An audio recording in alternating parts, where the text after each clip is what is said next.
Hey, Sachin, we ready to start? We ready to start?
Hello.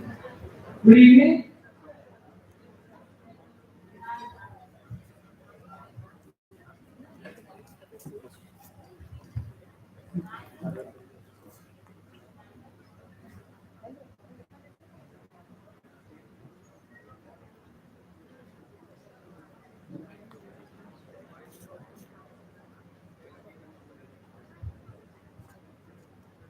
Good evening, everyone.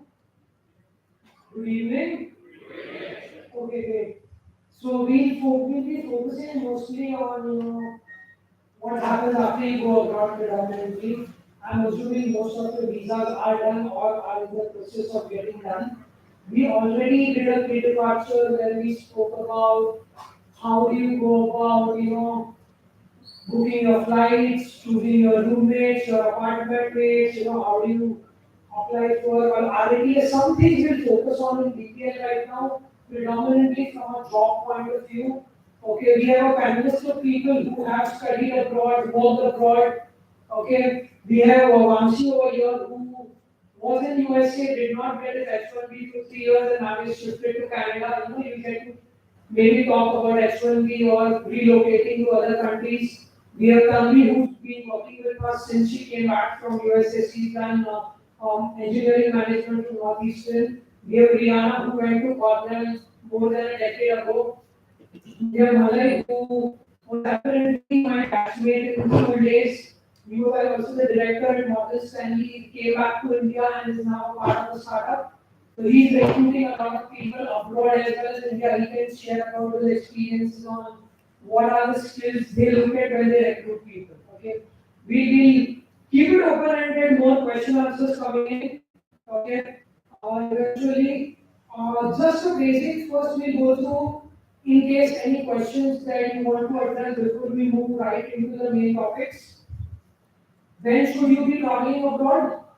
Okay, what do you guys recommend? I mean, should they, how early should they travel abroad? Hi, I'm Diana. So, hello. Hello. Hi. Yeah.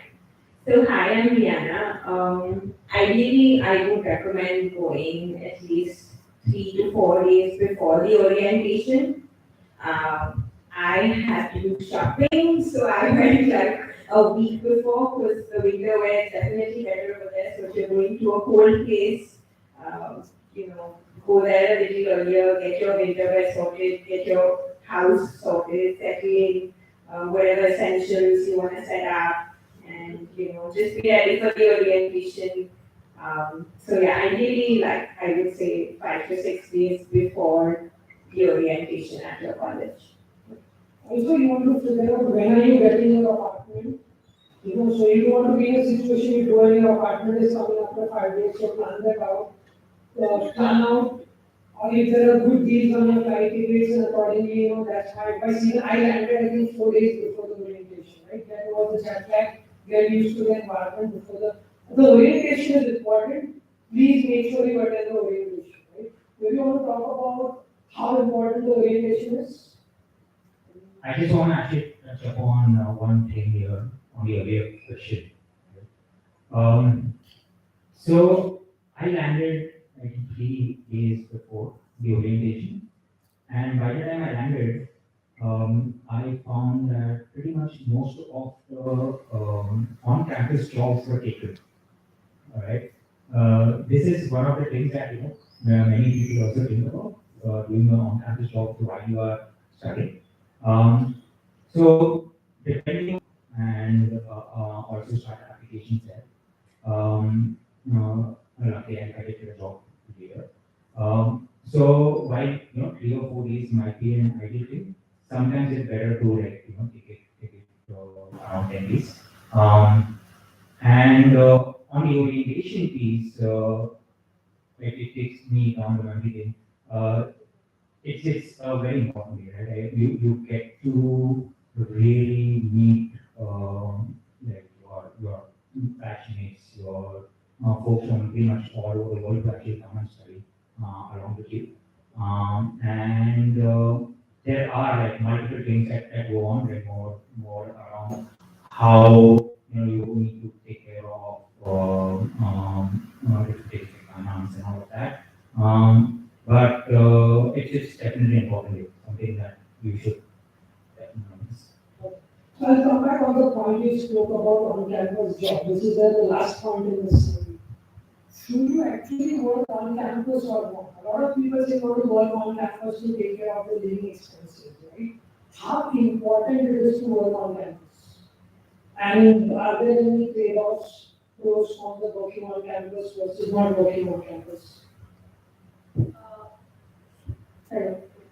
So, one of the major trade-offs about working on campus right from the first semester would be, somewhere you might struggle with time management, as it is the curriculum and the course structure in abroad.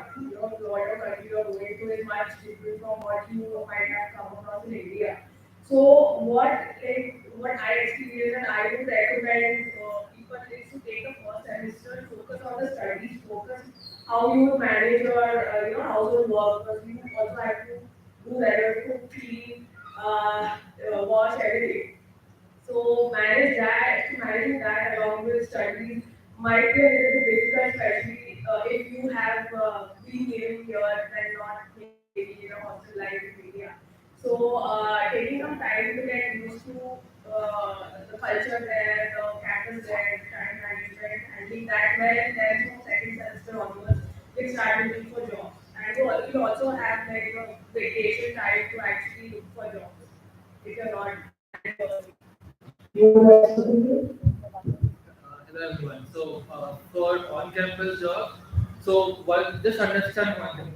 Be it on-campus jobs or your full-time job, US works on networking. So the more you interact with people, it's all about relation building. I mean, we don't do that here in India, but it really helps. Like for example, in my case, so I got my TA job in my last semester. I didn't get it earlier, but my professor, she was a really well-connected lady. Like she used to work for Hasbro, so she used to manage like Hulk, Spider-Man, and all these brands. So I mean, she liked the way I was working. I got to learn a lot from her, and then through her, I made my connections as well. Like that really helps during job search after you graduate. Uh, and she tried to help as much as she could, but then for job search it really helps. Even within the university also you need to have good rapport with people. It's not like once you get a job you end talking to them. No, even today after 4 years of graduating I still talk to the professor, just say hi, hello, whatever. So it's just to maintain relationship. That's how US works. So yeah, so on campus, of course, it helps you financially. It helps you with your daily expenses and other stuff. Uh, but then again, like she said, you have to prioritize. You have to manage your time well. So these are some things which you learn, time management. Like sometimes the courses are really heavy and still you have to manage with your on-campus job as well. Of course, education is important, that's why we're going, but also daily everyday survival is also important. So you need money for that. So Great, thanks. So I would summarize that don't be penny-wise pound foolish. Okay, if you're going for especially a one-year program, okay, you need to focus more and channelize your energies on getting a full-time job. Okay, which will pay you 10 times more than your on-campus jobs. So don't focus too much on your on-campus jobs at the expense of your education, your studies. I had two students who were deported back to India this year because they did not maintain a GPA of 3 out of 4. Okay, it's a requirement. First time you go below 3, you get a warning. Second time it happens again and your CGPA remains below 3, you can be sent back. It's happened. So don't focus so much on your on-campus job that it affects your education, your personal life, your job hunt, etc. Another point I want to talk about is how do you go about with your course selection, your professor selection, should you take 2, 3 heavy courses in a semester, or how do you spread it out? Some courses are very much in demand. What if you are not able to get the course that you want? How do you circumvent such things? Maybe you want to share about your experiences on your course selection, how do you play around with managing your GPA?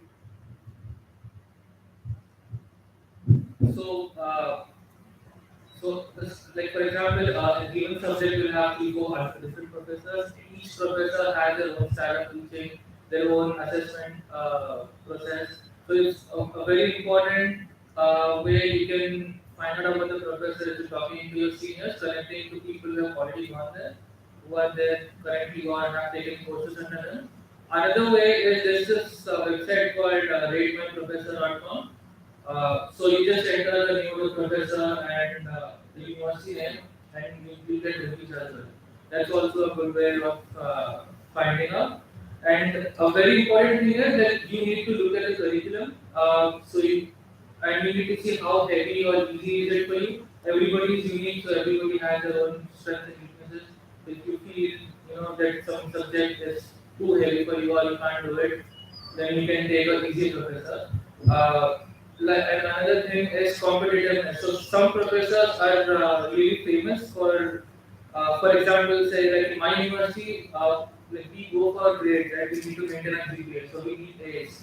So some professors are such that they give grades very easily. So those professors are in lot of demand. So it's like it's a rat race. Like we used to sit all night just refreshing the page and seeing if the slot is open. So something like that. And sometimes some professors are really knowledgeable. They have industry knowledge. So for example, I had a professor who has TED Talk videos as well. So like such professors are really knowledgeable. So such professors are also in demand. So yeah, then talking to your current seniors is also a way, and LinkedIn is another way. You can see the credentials of the professor, where has he worked before, what is he doing, and also you can connect on LinkedIn to your current senior as well. Seniors maybe not immediate ones, even 3 4 years earlier is also good. So to add to that, ideally for 18 months or 24 months course, the best way to spread out your courses is take the heavy ones, write to pain points for certain topics that you absolutely have to complete. Those are your core courses, but you're not very confident that they might be easy or you'll take some more time to focus on them. Keep them for the second or third semester. Last semester should be lighter, especially for the longer duration courses. Why? Because you want to also start searching for jobs. So keep the last semester as chill as possible. You want to, if you already have RATA, you might be busy with that. But job search is definitely very tiring, exhausting, and will need a lot of your time. So best to focus your energy more in the job search, less on the tougher curriculum. So, just to add to all of this, there are two more important things I'd like to say. One of them is so you can audit a lot of courses abroad.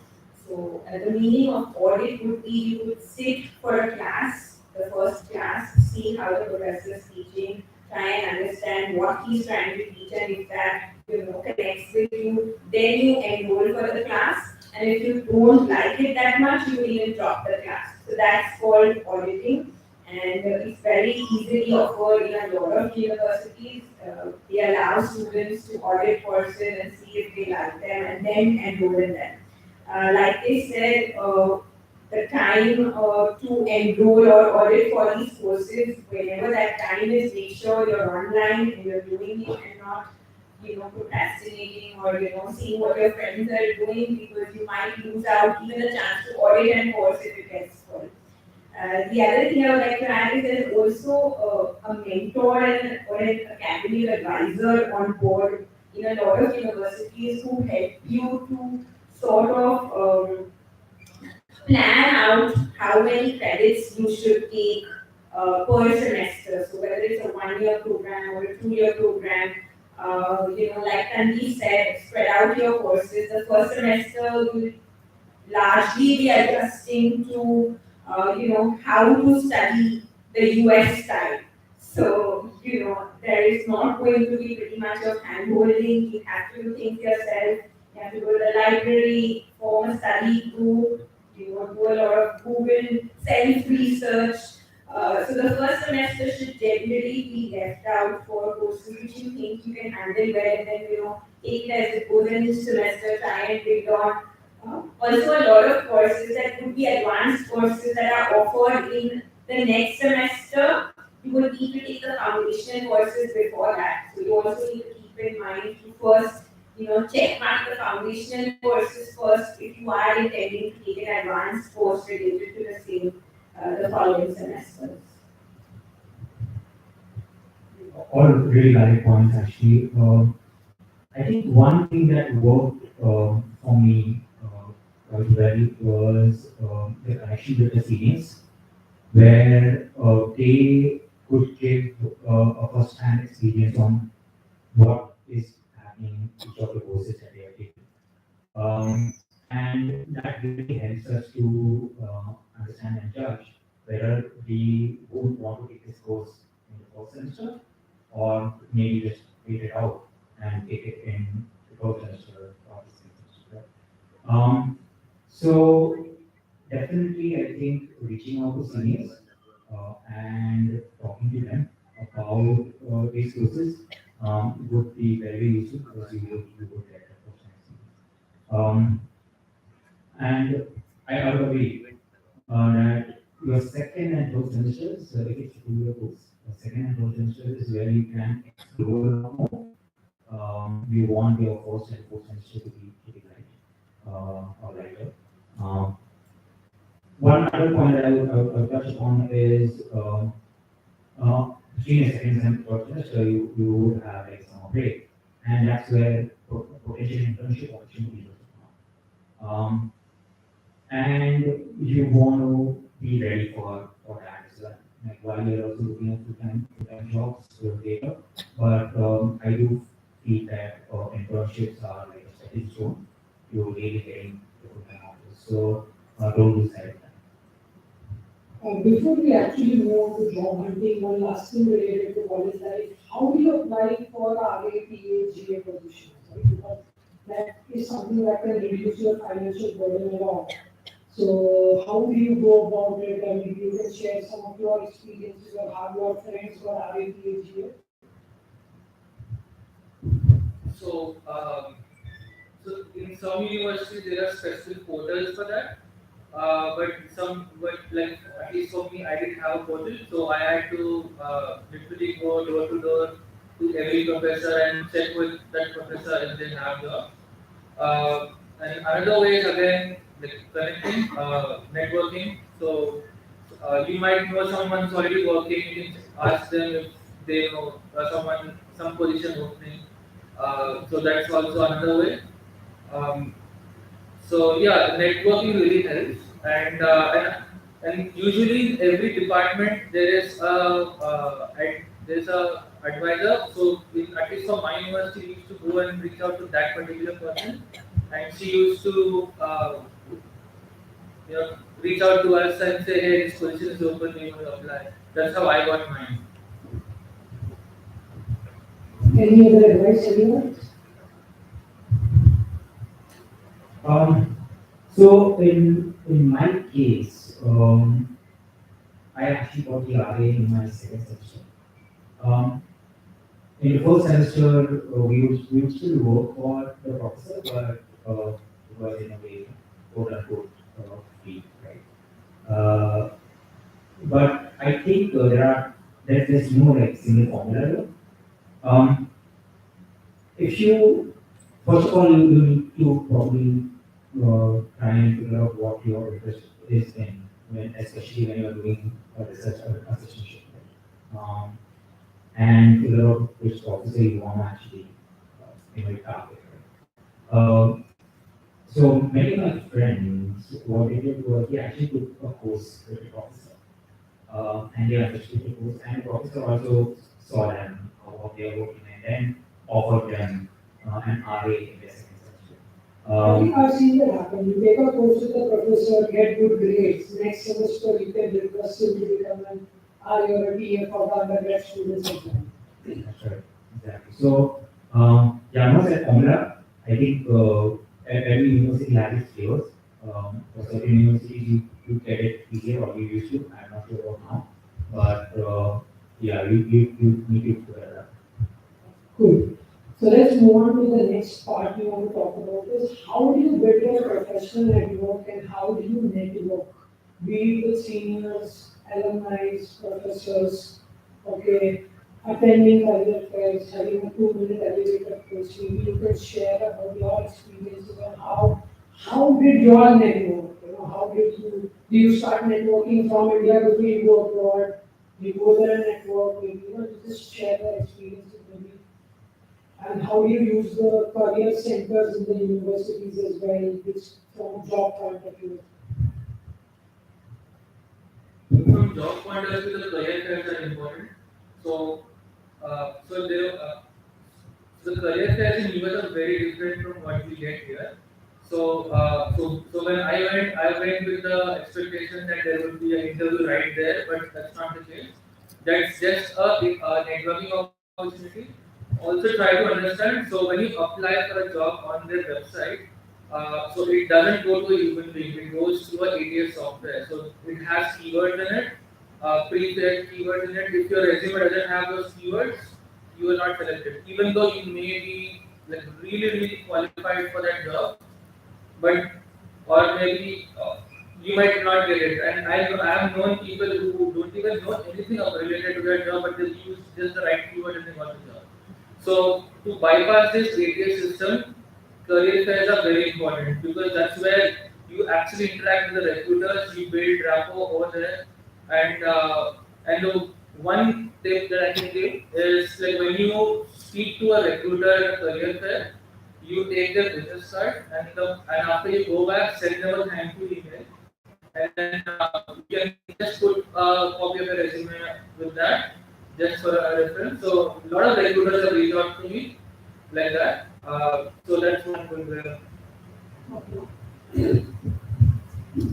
So actually, I would say you can start your preparation as early as the day you leave from here. I forgot to mention this before. But as soon as you reach, your desired university or your desired location, just check in with the division of international student affairs. So there is a special division that coordinates with paperwork, job search, visa-related stuff, especially for international students.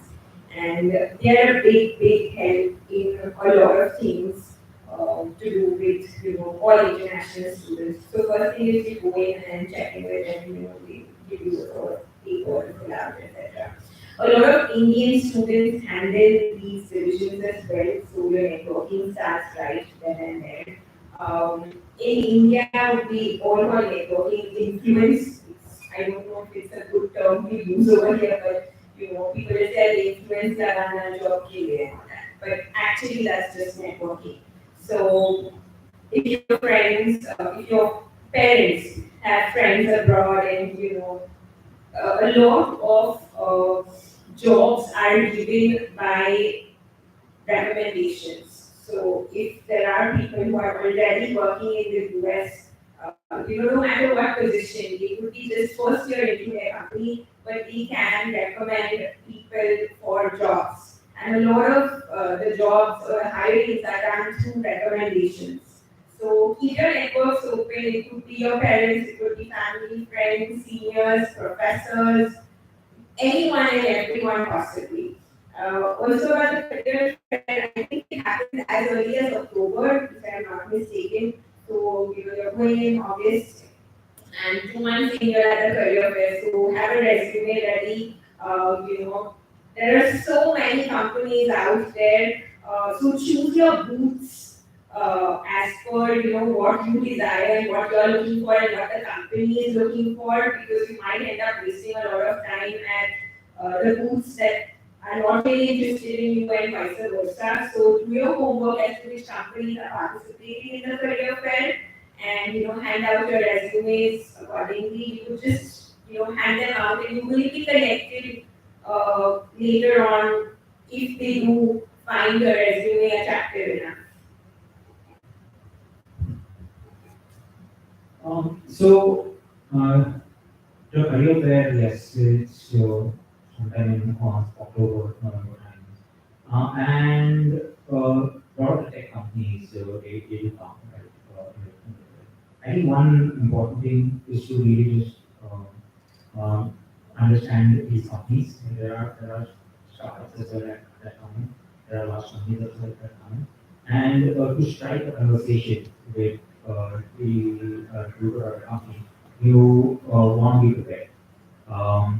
And this is your chance, right? You get your foot into uh, where you want to actually make an impression, an initial impression. So definitely career fair is like an important piece for you to land with an opportunity for an interview, right? Either for an internship or Well, you've been on the other side of recruitment as well. How important is a 2-minute elevator pitch, and what should be the contents of a 2-minute elevator pitch? Okay, so I'm a technologist by heart, and as a technologist, what I would look for as a technologist, what I look for is someone who can speak the technical language, and also talk about projects that he or she has done. That is one of the things I definitely look for, right? A technical key is what I look for. So that is why I say that preparation for that 2 minute which is important. When you are going and talking to a recruiter. So yeah, I mean that's pretty much it. I want to elaborate. I can go into technologies, but No problem. You want to know? Yeah, I wanted to just add on. So for the elevator pitch, like this is I mean just sharing my personal experience. So apart from projects that you said, you also need to smile. You can't be like a robot, and you have to use your hand gestures. You know, you have to smile. You have to interact with them because that's how they like it. And another point that I wanted to add, so I mean, you can look up once you go home. So companies like Microsoft or Goldman Sachs, they have their internships applications starting from July. So you might not have a GPA, but you can just apply. If your profile is good, they might actually take you for next year's Should we be using chat GPT and all these tools out there to help make a 2 minute elevator pitch or a resume or a cover letter? Don't you think it's being too overused? Right? You can I got an email from someone, I said, hey, this student wanted to talk to me for 5 minutes. I would have said this message, hey, can I take 5 minutes of your time? That person sent me a 2 page email. I know how busy you are, I would be obliged if you take 5 minutes of your precious time for me to that, My only reply to him was this website made you write this email. Okay, I mean sometimes use common sense, you don't get so much dependent on using your chat GPT for everything. Okay, that even the other person knows that it's not you who's talking. Okay, let your individualness be there, be it your elevator pitch or be it your cover letter. Okay, how important do you think are cover letters that go along with your application? And what do you think should be the content of a cover letter? So I personally never use the cover letter. Okay, he got it with that. So cover letter is something which will have so basically see the elevator pitch is like only 30 seconds or a minute, but cover letter gives you much more deeper insight into you. It's just like an SOP that we write, but not you don't have to give each and every information on it. But having a cover letter helps you because like 90% of the applicants like me don't use a cover letter, but those 10% is the ones who make the difference. yeah, I'm on the other side. I don't look at over it. I just do resumes directly. But I guess it does need empathy, right? If you want to apply for a job, like the resume just shows what your skills are, but the cover letter gives you the opportunity to really talk about the human element, which helps you to read, how common you are, how you want to present yourself. So that is definitely one way. Okay. Just FYI, in the resources section, we have put in sample cover letters. So you can go on the College Fund portal and take dump of the cover letters which we have.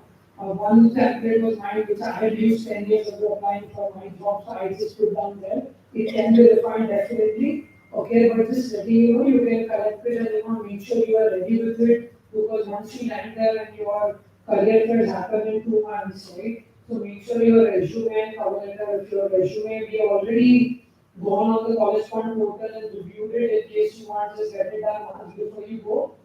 And some key takeaways are use the words that are there in the job description in your resume, because like you said, the ATS format and all, where if a computer is doing the first round of screening, they will see that your resume has the keywords that are there in the job description. Okay, so make sure that it doesn't harm in using that. Okay, so you are applying for jobs. What is the job description? Look at the keywords. Try to put them at different places in your so you get into to be part. And also like to be a fan there. Okay, so a lot of companies will also come to your universities and hold seminars or presentations, etc. Even if you're not interested, just go at the end for the free food. Okay, there's a lot of free food in between your classes. You're hungry, just go and sit for a company seminar. And the last 5 minutes, just eat that dips and chips and just have fun. Even in the careers, there are a lot of booths and a lot of Yeah, chocolates, yeah. t-shirts. I mean, I had like 10 sets of, my night dresses after attending the career booth. Right? So you get like, I had like 3 Google t-shirts. I went to the Google booth 3 times and got 3 Google t-shirts. पहले white color का लिया, फिर black color का लिया. Like in 2004, getting a Google t-shirt was a big one. Yeah, there was no WhatsApp in 2004, but Janet was the person to tell us where the free food was. I didn't do that. Sure. So anybody else going to NYNJ University now? I'm sure there will be quite a few, yes. Okay. So a lot of people don't know this. So usually, like people like in the career fair, you are allowed to go only in your own career fair, but you're not allowed to go to other universities. But from what I have heard, I don't just take my word for it, but I've heard that in NYU, that's where you get a lot of good universities, companies coming. You can actually pay like $55 or $100 for an entry. Okay. And you can go in and try. Because for example, Microsoft doesn't go to all universities; they go to only specific universities. But if that's a target company for you, then you can try this. Oh, that's interesting. Maybe you can find out. I know that in the state of Illinois, you can attend career fairs in any colleges. Okay, that was again 2 years ago during my time, but it's a valid point. We want to definitely check out. There are also career fairs or companies running in different cities, so you don't have to be a part of just the university career fair. There are networking events happening across the cities as well. So you can maybe download Meetup with, and it's a very useful app. You can actually network with like-minded people in your industry. Okay, I think in European, many countries in Europe have cities which organize the career fairs as well, not just the universities. So whenever you see a use fairs happening in the city, make sure you attend those as well. It's all about networking, exchanging visiting cards, writing a thank you email. If nothing happens, follow up on that with that person after 6 months, 3 months. You need to be persistent in continuously following up with that person. If you're going for a 1 year program, right, like you rightly said, a 2 year program is easy to network with seniors, right? If you talk to them, know more about the courses, where they get the job, but when you go for a 1 year program, how do you get that networking thing? It's a bit more difficult because your seniors who have graduated when you enter. So how do you go about tackling that challenge? I think at College Board itself, we suggest a lot of our students to get in touch with alumni, maybe to make a thorough decision about the admit or even much earlier in the university selection. So I think that's the best time to get started with networking. You've already spoken to some of the alumni regarding your admit, and probably they have helped you well. So why not start with ask the right questions, how to go about course selection, or what kind of courses to take, what are the internship opportunities like after even job opportunities after graduation. So start small, maybe from India itself, start building your resumes. One thing I would like to tell, especially people here who maybe are shy here, do not ever hesitate to ask for help. So people who are already there are more than willing to help you in any way. In case you want to upgrade your resume, you want to get it renewed, a lot of salary, even I used to help students pro bono my juniors. So seek help from people regarding resume or career centers or career fairs, how do you groom.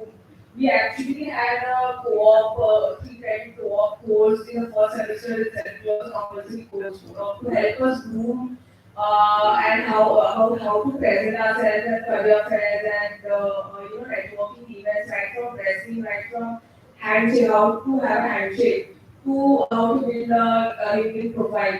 So if your university doesn't have that in the first semester or any such program, best to start talking to seniors early on regarding these new topics.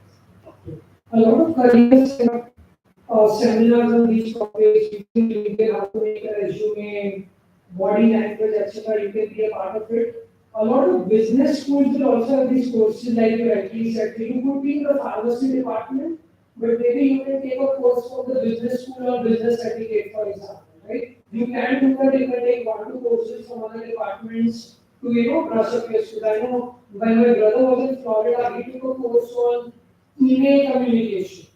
Like I mean, when we were looking at his assignments, how you send an email to someone has completely changed my perspective on how you should email people, right? So you definitely keep yourself open, learn from all the avenues and all the seminars that happen over there. Okay, network with the seniors, what I did, people are usually struggling to carry weight, right? How much will I carry with me? On the other hand, I was talking to my seniors, hey, you help me a lot, do you want me to get anything for you from India? Like 20 years ago, couriering here there was very expensive. I remember I took 5 kgs of Kaju Katli with me, right? Just to give to my seniors because I wanted to make friends and network with them. And it definitely helped me, it definitely worked out in the long run. Any questions from the audience before we move on? Just maybe if you can have the mics around. Yes. Hi. I was wondering if one of you could give us an example of an elevator pitch. Example of a 2-minute elevator pitch.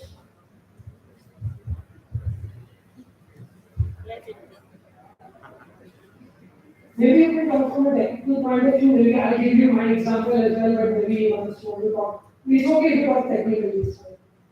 All right. So as a context, we are now in the world where we are talking about distributed systems. Right? And of course, AI is coming in the force. Right? A lot of these companies are really investing a lot in research around AI and how to handle distributed systems of AI. So if I were to apply for Google, where there would be like very large size of data that you have to deal with. I would first really make sure that I have a project where I have tried certain big data based R&Ds and stuff. And then I would go and I would say that here's this project where I've used Kafka, I've used Hadoop, I've used Spark. I found this particular issue in Spark that I found. But I would like to scale it out. And this is something that I'm looking into. And it is really interesting for me because I'm sure a much bigger problem is there in a company like yours, where you are trying to solve what you have already solved a solution. So it would be wonderful if I could get some insights into this. And if you could connect me, I can connect with anyone there and really help me with this would be great. So that's where the recruiter in this case thinks that okay, this guy is curious. He wants to actually solve problems and he's here to solve problems. And I think that is like one of the most important things that I, as a recruiter, look for. Somebody who's curious and somebody who's trying to push himself to actually learn things and answer. So yeah, that's like really my So yes, I agree with you. You want to find a common ground Right, let's take two scenarios. Scenario one, you know what the company is looking out for. So the first thing I would do with Google, if your dream company, do not go to Google straight away. You go to some other companies where you don't want to apply, but you want to just go there and practice your 2 minute elevator pitch so that you get your nerves out and you hey, I'm confident, I'm stuttering, I made a mistake here, I want to work on it, etc. Right? So case one would be where you know what they are looking for, so you talk about projects on your resume, what you have done, and you want to correlate and say I'm working on such projects. It would be great if I can collaborate, if I can talk to some experts at your company, is there any way in which I can, contribute to the company. I'm looking out for revenues. If there are opportunities, I would definitely love to be in them. Right?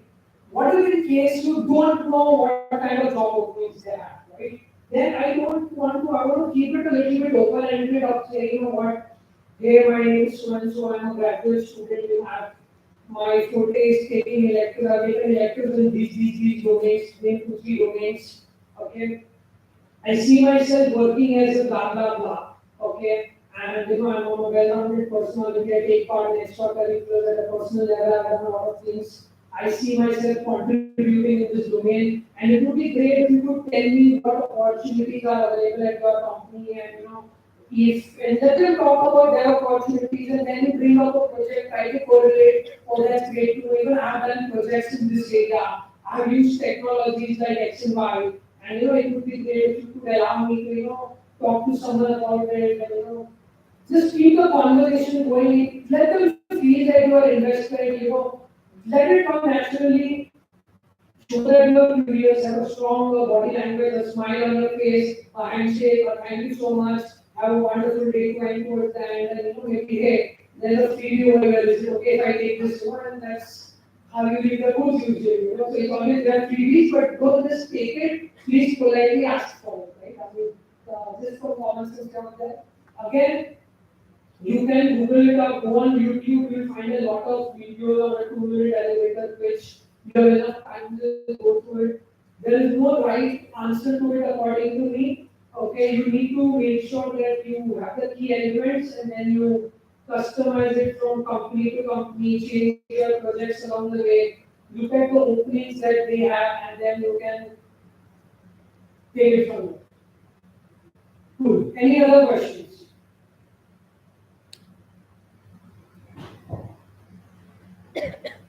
So you said about spacing out their work for 2 years courses and everything.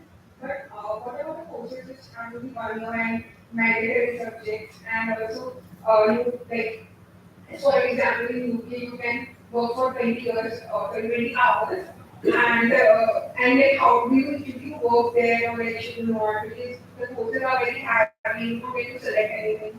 So what do you suggest for that? You went for a 1 year course. So we want to talk about your experience with the 1 year course. So I didn't go to the UK, I went to Portland in New York State. Signed up for health. There's no time to breathe. There's no time to eat.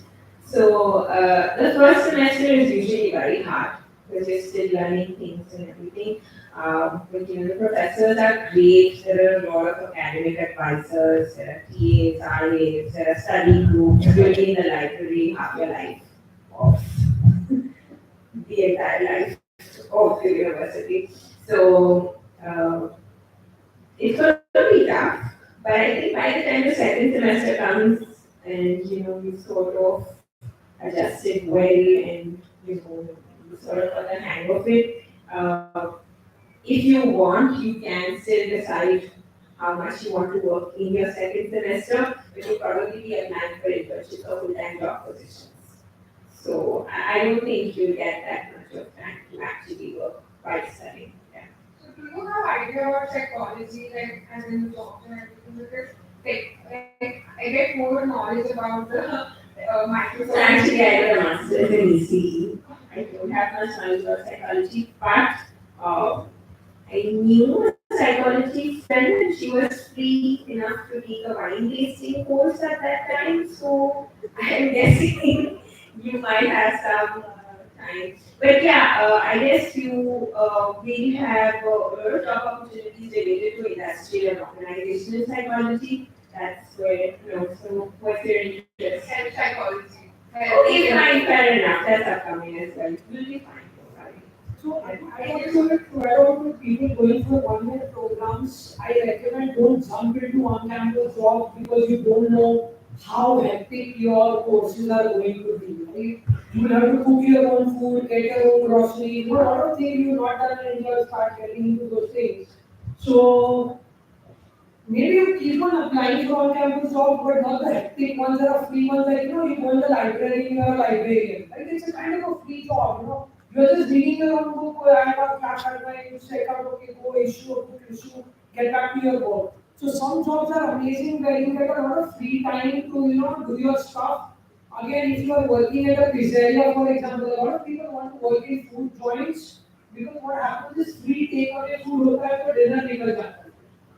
Right? You save that time on cooking basically, right? So a lot of people want to work in a pizzeria or something, but then keep in mind that will be you'll be on the toes all the time, right? So you'll not be able to do a lot of stuff along with it.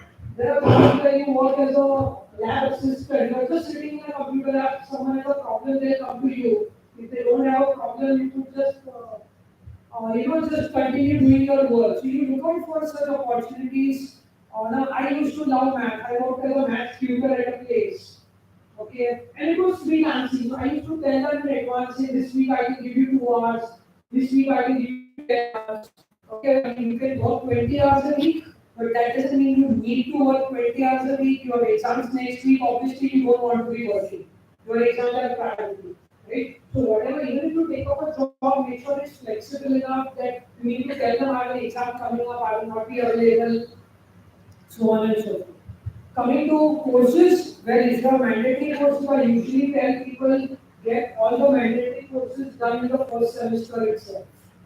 Okay, because that you have to do it, and in the meantime, it gives you chance to understand the education system, and then you focus on the electives in the next semester as you learn the taste of the book. That would be my advice. Any other questions coming up?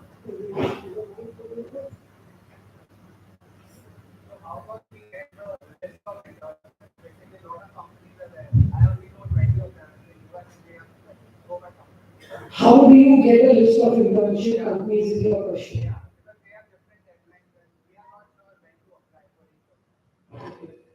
How do you get a list of companies to apply to? LinkedIn, Indeed, Glassdoor. Okay. These are going to be your friends for internships and even for job opportunities. What I would do is a lot of job postings on LinkedIn. I saw were kind of very old. What I would do is I would look at the internship opportunities or the roles that I'm looking at on LinkedIn. I would go to the official website, then check. The companies like Amazon has their own portal. So you get a list of roles, full-time, internship, part-time, whatever, on the company website and on these job roles very. So this is a reverse. I would say it's a reverse approach. So ultimately, the end goal is to get a job which will sponsor you for your next month, right? So what we used to do is we just go online, search for jobs, apply, and then ultimately come to know that hey, we don't sponsor, so we can't take you. So instead, so there's a site called H1B data.info. I'm not sure exactly, but you can Google search it, you get it. So on this site gives you a list of all companies which sponsor for you. So just apply for those companies because you need sponsorship at the end of the day. Okay. Again, talk to your seniors, number one. Another thing, I had a student recently who got a job in a tech company and said, I have 4 job offers. And people are complaining Google is not recruiting, Facebook is not recruiting, the world is in a bad situation. So I was talking to her, what did you do? She said, I just played smart. I was looking at LinkedIn what people are posting. Everyone is saying, I got laid off from Google, I got laid off from Google. Just use common sense, don't apply to Google. And there will be companies where people will be posting, I'm glad to join this company, I'm glad to join this company, I'm starting my career at this company. So I made a list of the companies that people are joining. That means they were recruiting and I only applied to those companies, right? So it's just common sense. See where your seniors are working. If you are in good terms with them, give your resume to them and tell them, hey, do you think there's an opening? Can you circulate my resume in your department with your HR? Okay.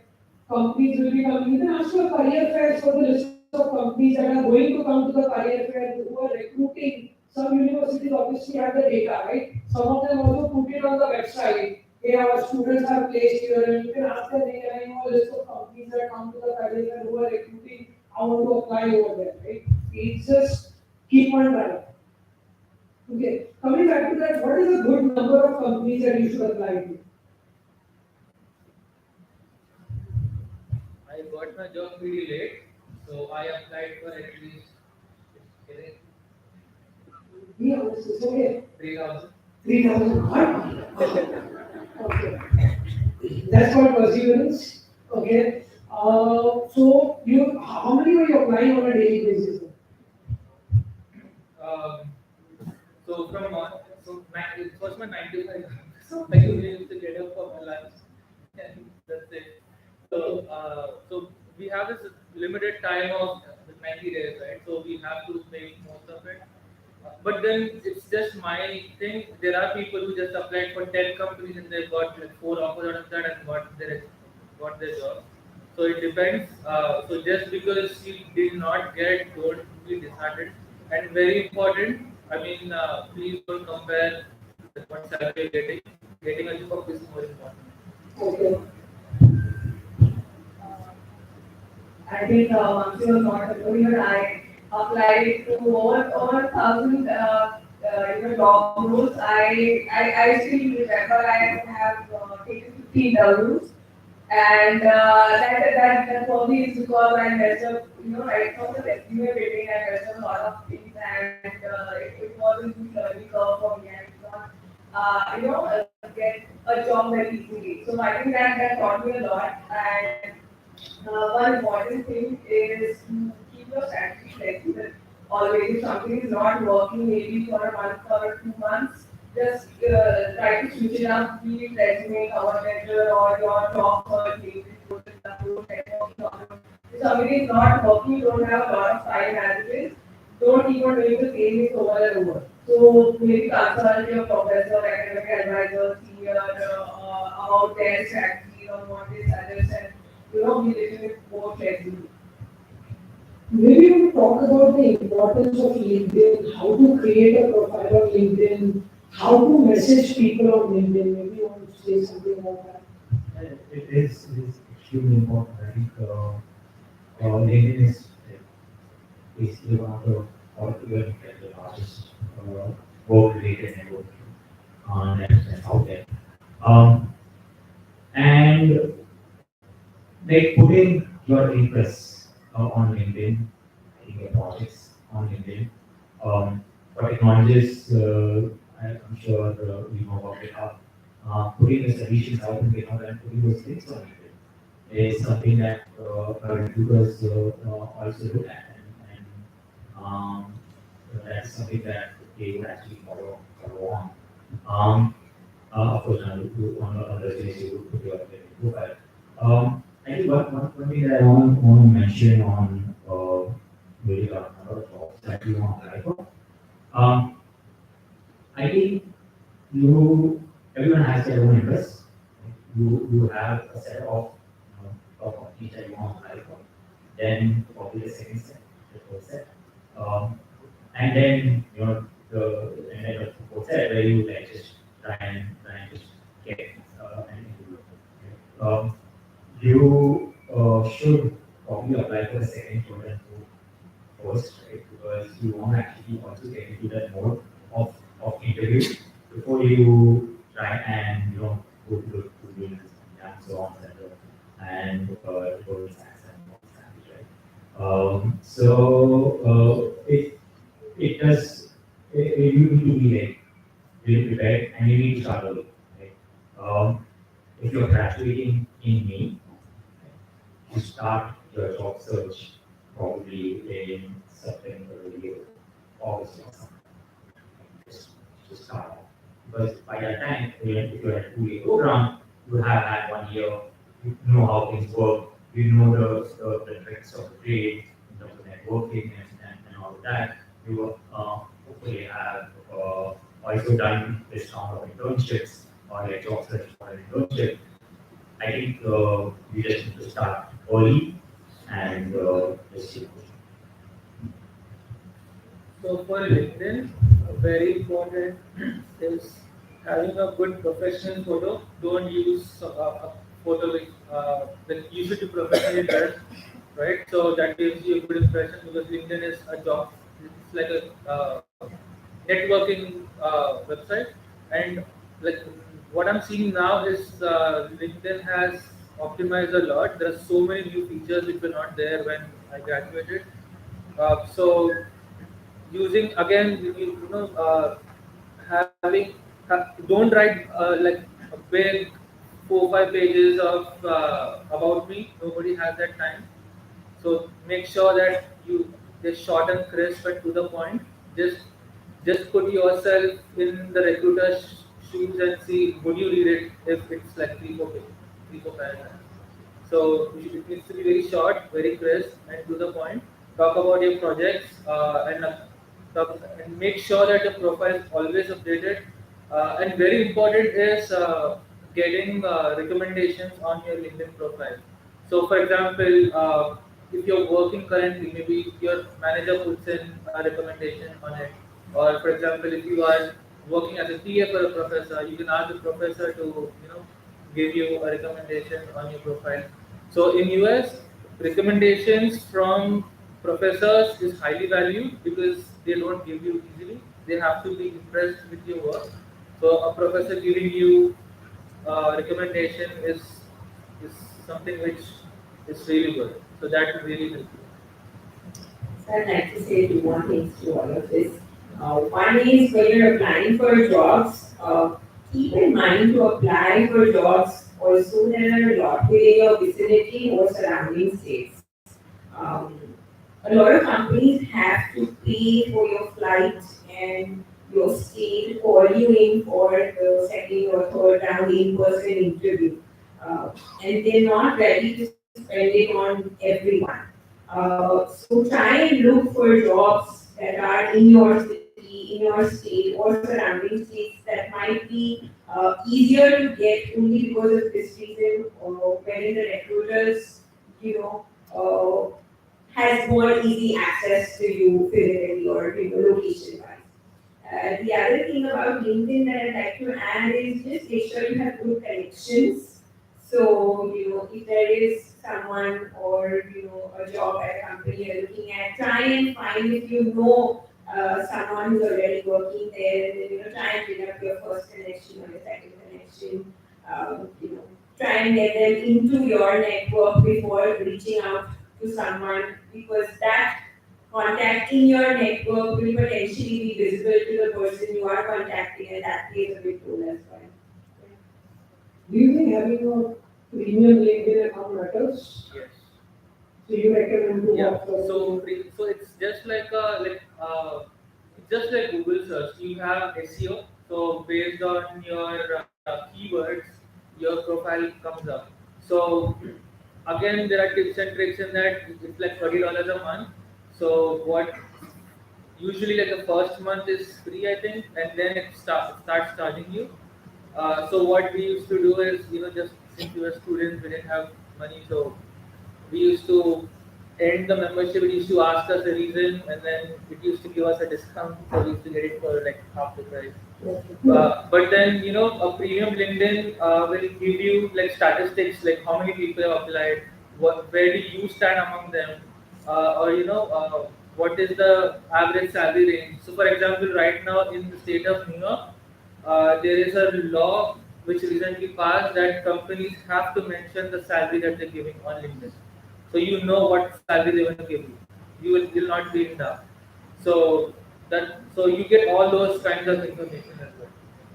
And how many people from your college are working there, or from some company where you work, how many of them are there. So if it's the same company, same college, it's kind of easy to reach out for networking. any question. Maybe just put in some other question. Yes, please.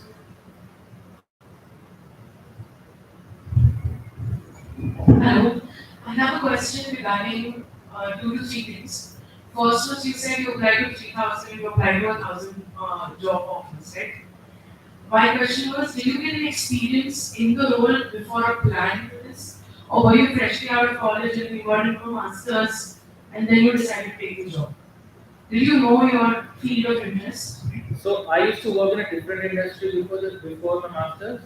So I wanted to be in data analytics, so that's the reason I took up that course. Uh, so my job before that, like whatever I used to do in India, was nothing related to that.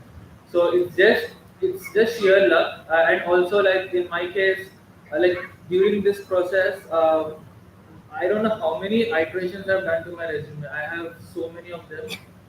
So with as time goes by, like she said, if it's not working, so you have to keep modifying, keep changing it. And another thing is, so like, for example, on Indeed, if you're uploading your resume, so if your resume is like, for example, say 3 months old, and then you update it, then automatically the SEO system of the website, notices that you updated, so you come on top of the list again. So that also helps. So experience wise, yes, my resume improved. I used to search a lot. I used to review it from my roommates who were also seniors from other universities, or from my college, from professors, or online. I used to do a lot. And there was a time when it's not just the resume, it's also the way when you get interviews, the way you're speaking, the way you're answering.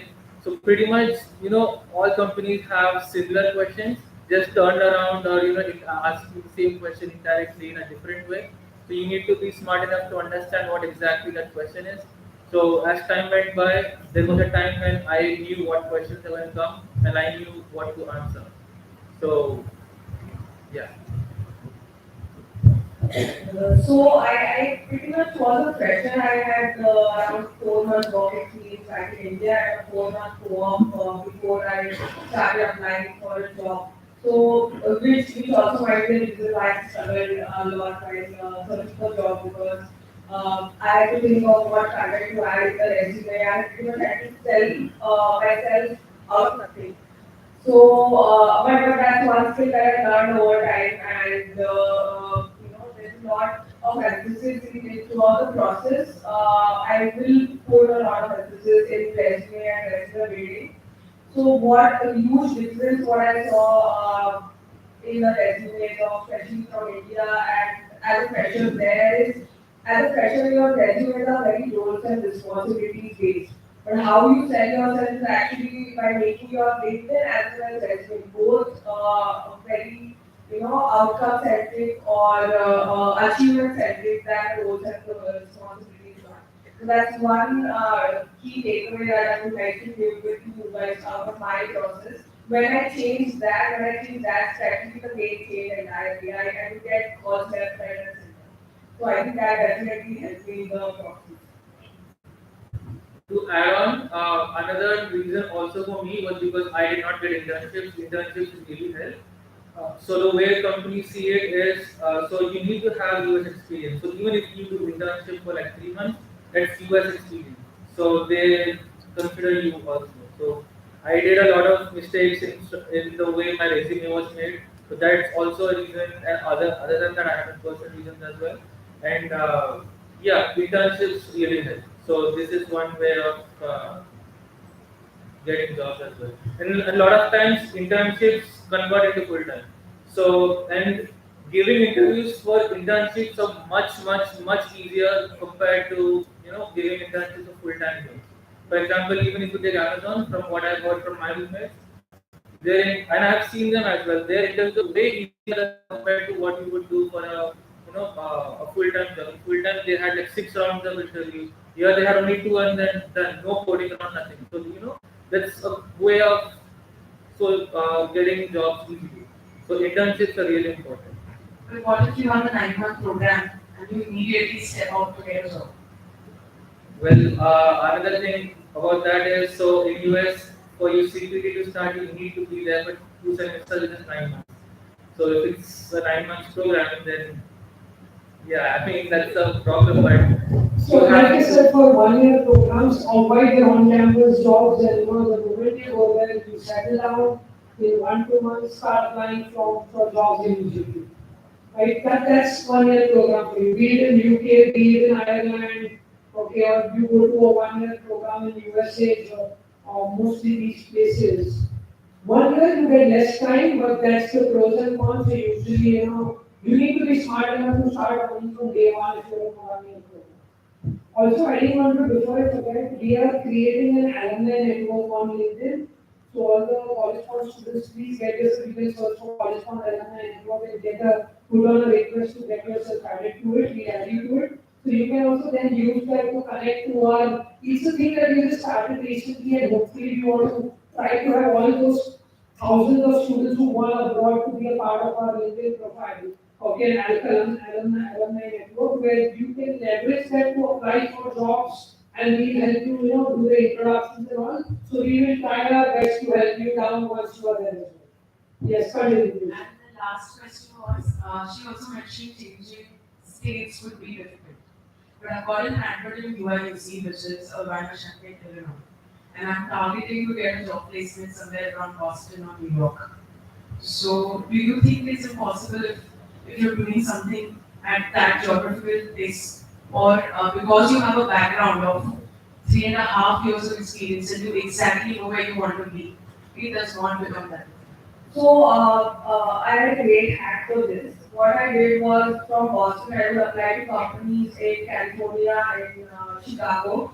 I had friends in California. I put their address in my resume. All the contact details are the same. Or you just put in the zip code and city name. I did that for Chicago as well, and I was pretty much getting calls from their company because first they will look at the resume, so they consider you as local and they don't have to pay for the relocation. That's something that maybe you might have to take care of. But you can definitely get calls if you have other people that will use that.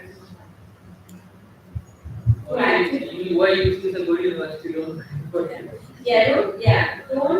really dwell too much on this location changing. It was just an idea that you could apply to a lot of companies within your state or in outside. We studied in New York, and a lot of my friends, including me, we were flown all the way to California for the jobs. They even got a relocation fee as a part of their package.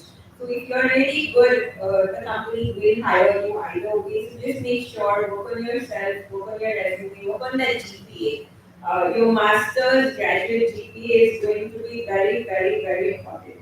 I ranked, maybe in the 10th and the 12th and, in my BEd and, BTech and all that. But ultimately, what matters is your master's GPA that you would do in that 1 year. So, try and ace that, try and do like a 3.5 plus and, you should be good. And some companies have a cutoff in GPA to make sure, you have, for example, Goldman Sachs, before they have 3.4, 3.6 around. So if you, I think 3.4 plus, 3.5 plus should work for all the companies. Yeah, below that, if you see, it's like 3.2. Below, but yeah, so you need to make. This is only for the first initial job after after graduating. Once you have US experience, nobody cares about you. Okay. Okay, Rihanna has a commitment. Thank you for being here and guiding the students. Appreciate your time. Have a wonderful weekend. Okay, we will continue. Any more questions coming out? Yes, my friend. If you can have a mic over there.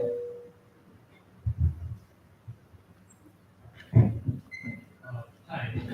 Is there a good way, authentic way to ask referrals to people we don't know personally on LinkedIn?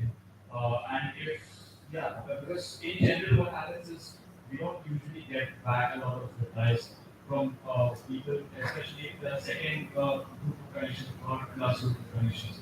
So how can we get referrals? And that's a good way to do that. So, sometimes you just have to ask. Please, you don't know till you don't ask. It's your job only to try.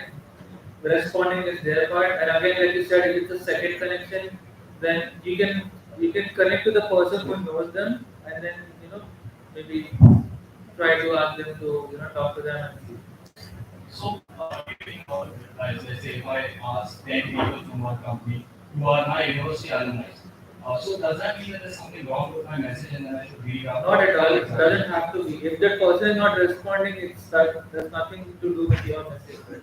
It's just So sometimes it can be, I know students, when they email their senior asking question about the college, hey, by the way, I am a student applying to the college, I have a list of 20 questions, can you answer? If an unknown person sends me 20 questions, I'm not going to answer, right? So that I would say that don't blast that straight away upfront.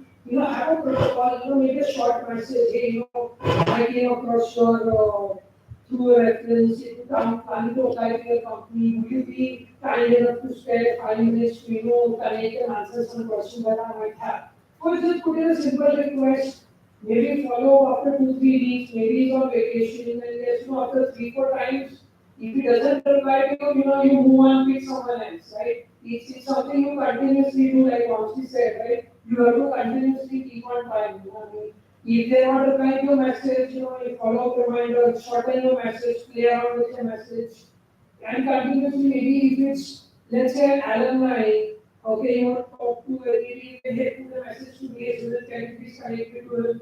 Maybe you try, if it doesn't work, you ask me, maybe I will put in an email. If that also still doesn't work, what, maybe then you move on to the next person, right? So you try, continuously keep on doing it. It's like, you don't give up, as simple as that. Right, you apply for a job at Google, they don't call you for an interview, doesn't mean you'll give up, right? Maybe you'll be apply after 2 months. You want to add something to it? I think we covered it, right? I told you all. It's as simple as that. Just these are all traits that you just started. Right, it's like you want to ask for girl for dates, agreeing, ask for a friend, pay you over 10 rupees, right? These things will help you in your life no matter where you're doing it, right? I mean, it's just have the right approach, the confidence, and the persistence. Okay, any other questions from you? Another point I want to add. So, for example, if you're asking for a reference and you need to connect to that person, don't just send a friend request and leave it. Just write a small message. How would that person know who you are? And how do you know him? You need to write a small message so that they get a context of who you are, what are you looking for, and then after that it's his. I completely agree with you. I get like hundreds of LinkedIn messages requests a day. And if someone said that, hey, I have a college for alumni, I'm doing this, would you connect with me? I would do it immediately. Okay, I mean, you relate to people sometimes. Some of my students I know by face, I've met them so many times. I would do that. It was just a one-liner, hello, I would love to connect with you, just an introductory to that would definitely. Hi, could you please shed some light on the modifications you did in the resume which made it better than the previous one? For me, like changing words, like the word that you're using should be very crisp. For example, in US, so when you apply for job interviews, if your experience is less than 5 years, you need to have this one-page resume. So it's up to you how you are filling it. So when you're having one-page resume, that means every bullet should have only one line. If it goes to the second line, that means you need to make space, right? Because you need to, showcase as much as possible. So for me, like I had to change the words. Like I remember I was contacting David sir. He connected me to some counselors here. They helped me modify my resume. Then so that kind of helped. We always telling us students have a one-pager resume and we want to have a two-pager. Now that stops. Job hunting has to be a one-pager resume unless you are applying for very research-oriented jobs and you want to highlight your technical papers and all those things. But otherwise, keep it a one-pager. Use the right keywords. Okay. If you want to tell your resume counselor to just go through your resume once more time, fine-tune it. And like I said, use the words that are there in the job description. You need to figure out this for period. Either you put it in your project or your work experiences, play around with the words. I remember I did that many years ago. I mean, I done a project in Java at that time, and the company was looking for someone as a C programmer. I just replaced Java with C and applied. You can just replace C with Python and apply as long as you are confident of answering the interviews. Just adding one more point, a lot of students have put in fake internships or work experience in their resumes when they are applied. Okay, if you have done that, okay, there is going to be a background check done by the universities when you are applying for jobs. Okay, please delete it the application will get, please remove it from your LinkedIn, your resume, and everything. If you keep it, there will be a background check. Okay, and if there's a background check, then there's someone has to be there at the company to justify that you are working at that company. So just letting you know, if you want, be careful about whether you want to keep it or not. That's your personal decision. I want to add. And I reached out to Jim 2 years after leaving. So it's not like there's a stop anything. Like even now I came to India after 4 years, but the first thing I did is message them like, hey sir, I'm here when I need free. It's a great feeling to learn from our students. We learn a lot from them, and what we learn from them we pass it on to you. So obviously, if you want to share your experiences, do a webinar for juniors, guide them. We'll be more than happy to organize an office tour. Just from like a recruiting standpoint, right? When I look at resume, I definitely don't want to read too much. Right? I'm also kind of looking for a few keywords, looking for a couple of lines or a topic which really emphasizes what they have, and your GQ. That is something that I definitely do have. Of course,